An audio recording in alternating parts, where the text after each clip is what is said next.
This is the plaintiff, Lucifer, aka the accuser, the deceiver, and the father of lies.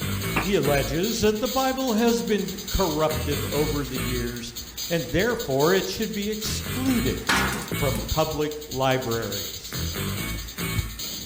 This is the defendant, Joe Christian. He claims that the Bible is trustworthy and it should be included in public libraries. What you are witnessing is real. Even though the participants are actors, they, and all of us, are actually involved in an ongoing dispute about truth. Both parties have agreed to have their dispute settled here in our forum, the People's Court. Hear ye, the People's Court is now in session. The Honorable Judge Mark presiding. All rise.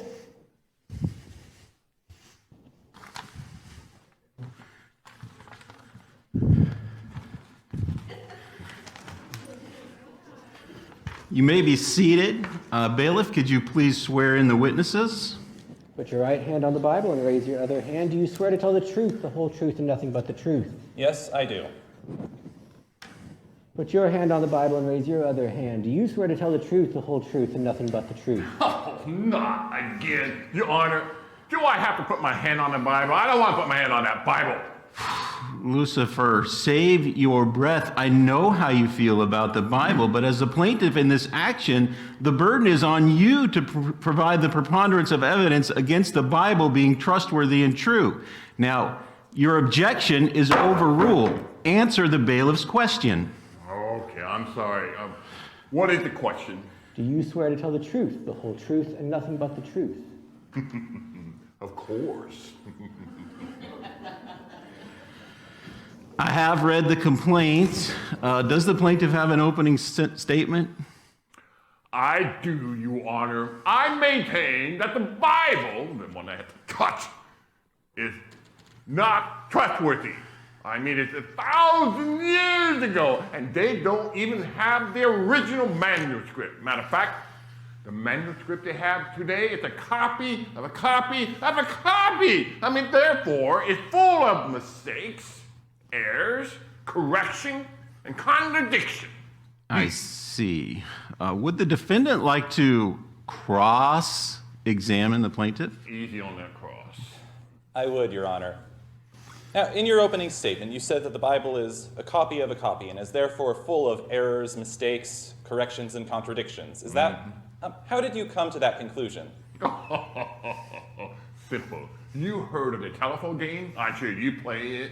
All of you in here play it. You know how it works. You get about a dozen kids get together, and the first kid started a story and whispered to the second kid, and the third, and they go all the way around the circle. And by the time they get back to the guy who started off, you and I know that through the process, there's some changes made, and it's not correct.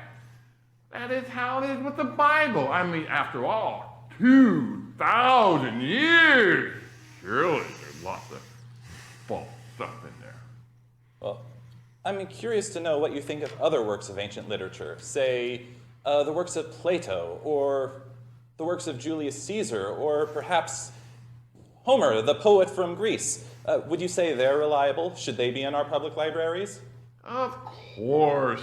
These great literature, classical work, they're awesome. I mean, we all know that these have a historical truth behind them. Indeed, I think they go in the Bible. Not in the Bible, in the library. Would you be surprised to know that the Bible has more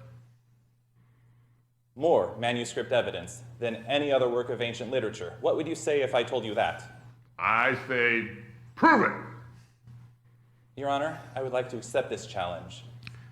May I be allowed to present 4 pieces of evidence at this time? You may proceed. All right, just one moment here. Now, if one sheet of paper represents one manuscript, then the works of Plato would be represented by 7 sheets of paper. So, Your Honor, I present Exhibit A, the works of Plato.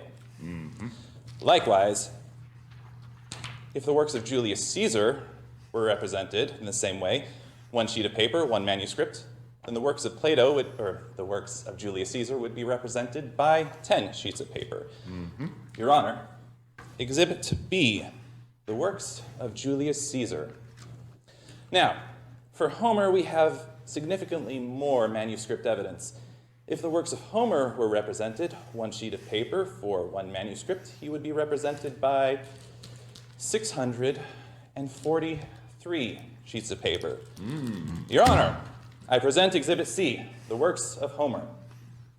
Now, if my adversary were to hazard a guess, how many sheets of paper do you think I would use for the Bible, the New Testament of the Bible? It looked like you just ran out of paper. I really doubt it you have anything more than what you got here. Or less. Or none. I'm going to need some help for this. Bailiff, if the New Testament was represented, one sheet of paper for one manuscript, there would be 5,686 sheets of paper. Uh-oh. Your Honor, I present Exhibit D, the New Testament of the Bible. Not good. And with that, Your Honor, I rest my case.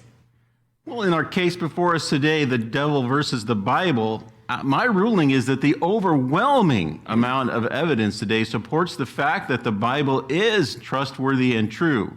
Satan, your case is dismissed. All right. Where's my bailiff? You're supposed to leave me out now again. You know, this is the second time I got defeated. You know what you need to do? You need to bring the judge from the dark side. Quiet, Satan, or you will be in contempt of this court. I'll be back with a better judge.